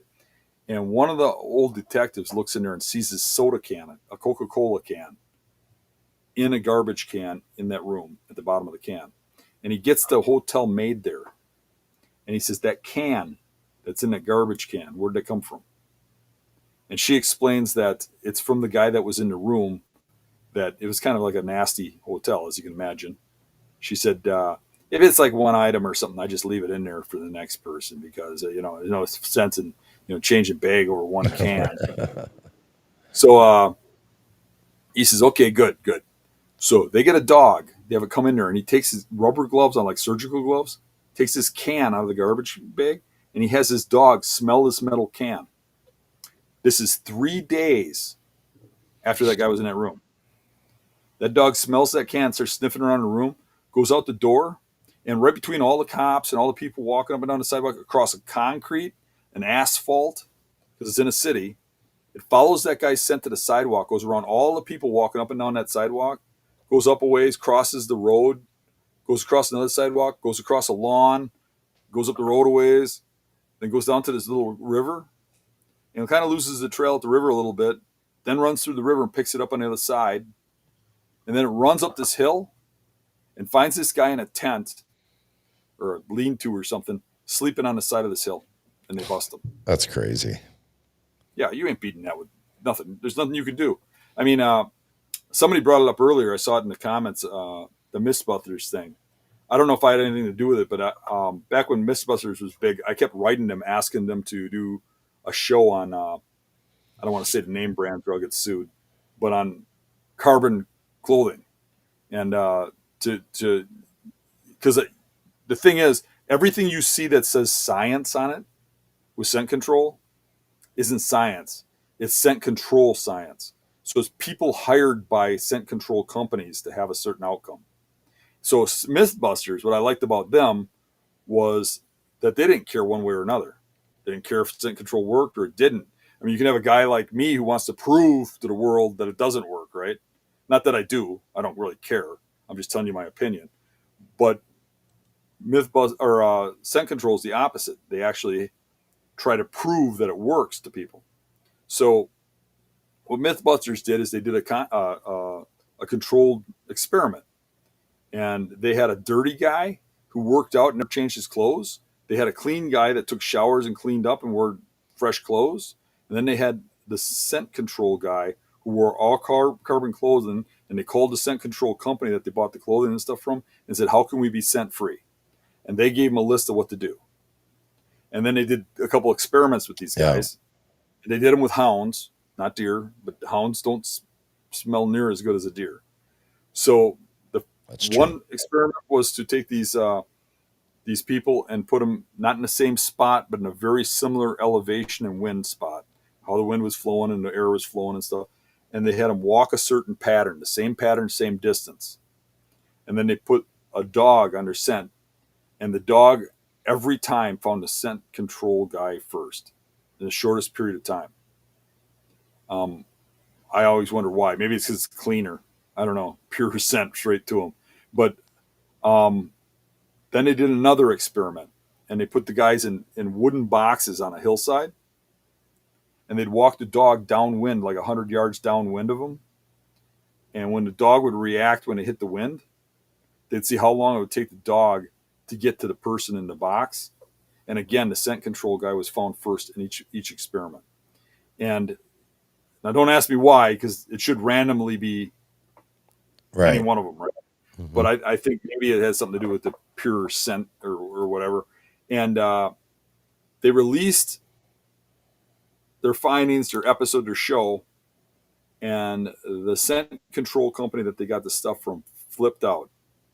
Told them that they did this experiment all wrong and they were going to sue them and stuff and blah, blah, blah. And Mythbusters came back and said, hey, we contacted you. We asked you how to do it. We did exactly what you said. Now you said it's wrong. And they said, no, you should have taped the seams on the boots. You can't have any air getting out of the top of the boot or the pants. You have to have a filter that you breathe through and a mask, an air filter that doesn't let any scent through it. You have to have all your hair contained. You have to have a mask on that no scent can. So he said, well, what do we have to do? So they got this stuff. They had to clean the boots with acetone, according to the scent control company. They had to tape the seams around the glove, tape the seams around the boots. No air could get in and out, just had to go through the carbon, whether you're breathing it, no matter what. And they did the test all over again, had exactly the same results.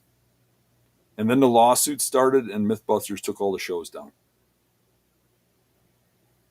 That's crazy. You still find remnants of it. You know, if you search it, you can still find conversations about it. You can find clips from it, sure. Yeah, mm-hmm. But you can't find the shows no more because they didn't want to go through the lawsuit process. Yeah, that's crazy. I just want to quick here. Elizabeth gifted 10 Hunting Beast memberships tonight. Oh, that's awesome. That's fantastic. We thank you for that. And for those of you that were gifted that, a bit of a due to Elizabeth for putting that out there. You guys will get some of that exclusive content like we had posted earlier tonight. Let me see here. What's that, Dan? I said, thank you, Elizabeth. Got a question here from Daniel. I have a question for Dan. Why don't you come to New York and try to get it done? Why? I hear that a lot. Come on, Dan. Why not? The guys in New York say that. I might go out that way this year. The guys from Hunt Stock are really pushing me hard to come out hunting with them. Might do that. Mm-hmm. Yeah, we talked about that the last couple of weeks here. Actually, that's a very real possibility. So it's a big world, though, and everybody's got an opinion that it will never work where they're at. But there's, really though, the hunting beast has been around long enough that there's people doing this everywhere, and they're having success. I get contacted constantly about it, and pictures get sent to me. I mean, those guys aren't as well known as me, so you don't see it. But there's guys in Florida that are just pounding the big bucks down there, which aren't really big bucks to the rest of us, but down there they are. They just don't get as big. Mm-hmm. There's guys in New York. There's guys in Maine that hunt beast style. They're all over the place killing them. Some places it's harder, no doubt, but it can be done anywhere. Since Elizabeth gave out those memberships here, what was your worst drag out that you can remember? Dragging a deer out. I've never had a worse one. They're always great. Because you I'm killed them, always right? smiling from ear to ear, happy the whole way. I think the worst dragouts I've had is when I'm dragging somebody else's. As bad as that sounds. But I guess the hardest one was me and Mario went on a hunt, and we were um, about 2 miles straight line from the truck, and it was not a straight line. It wasn't that we were 2 miles from a road or things like that. That's the only way we could access in and out of this place. So we were 2 miles from the truck. We had to cross a river. We had to go through heavy swamp. And I shot a buck right at closing time, and it took us a while to find it. Took us to like about 40 minutes after dark to find it. Even though it was a good kill shot, it just didn't bleed. Sure. That happens. So we took the gear back to the truck and made some phone calls. And actually, we had texted people on the way out and had a couple people meet us there. And then we went back out for that buck. Actually, I think we just had one person meet us. I think it was Scott Slade. And we went back out for that buck, got the buck and dragged it out. And that was our first time back there. So we actually got lost coming out, and not really lost, but I believe those were compass days. The compass wasn't taking us right. There's some spot where it just kept leading us off into some swamp. But anywho, we got the same thing, dragging the buck out. And when we got the buck from that hunt to my truck, when we were sticking it in the back of the truck, it was sunrise. And that was a work day. I was supposed to already be at work the next day. That was probably the hardest one. I don't want to say it was the worst because there are no bad days dragging bucks out. That's but true. That was all night, completely all night, getting that deer out. Derek said that I found that Mythbuster episode on Discovery YouTube, and it is "Can Jamie Fool a Sniffer Dog" is the name of the episode. I don't know if it's the same episode. I believe they took him down from a lawsuit, but I'd like to see that episode. Yeah, me too. I would like to. If you have a link to that, post it, Derek. I'd love to see that. I'm sure some other people would too. Yeah, most definitely. All right. Well, I feel like we're coming up here on the 2-hour mark, and I feel like this is probably a good place to stop. So we have something to talk about next week anyways, right? Yeah. It's always something to talk about. We appreciate everybody tuning in tonight, and we hope you enjoyed the conversation and the topic and the tactics that Dan has shared with everybody here. We want to thank Elizabeth for those memberships. If you have not yet become a member, now's the time to do it and get some of that exclusive content, as well as some of the other perks that come along with that membership. So if this is your first time watching or you haven't yet subscribed, please do so. We're making a hard push here to hit that 100,000 mark this year. We got a lot of great things, a lot of great guests coming up. Make sure you guys tune in next week we have a guest next week. Is that right, Dan? We have that all I locked believe in? Rendell Eric's going to be on, I believe. Talk to him about what led up to his 5 booners. I think he's at 5 booners. He might have 6 now, but what led up to each one of those kills and made those happen. I'm really curious to hear those answers myself because I've known Eric or Rendell for a long time, and I don't think I've really ever had those conversations with him.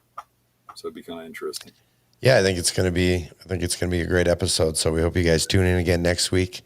Dan, thanks for spending the time with me, and I'm, as always, super appreciative to be a part of the team here and hosting the Beast Report with you. So till next time, guys, be safe, have fun. We'll talk to you real soon.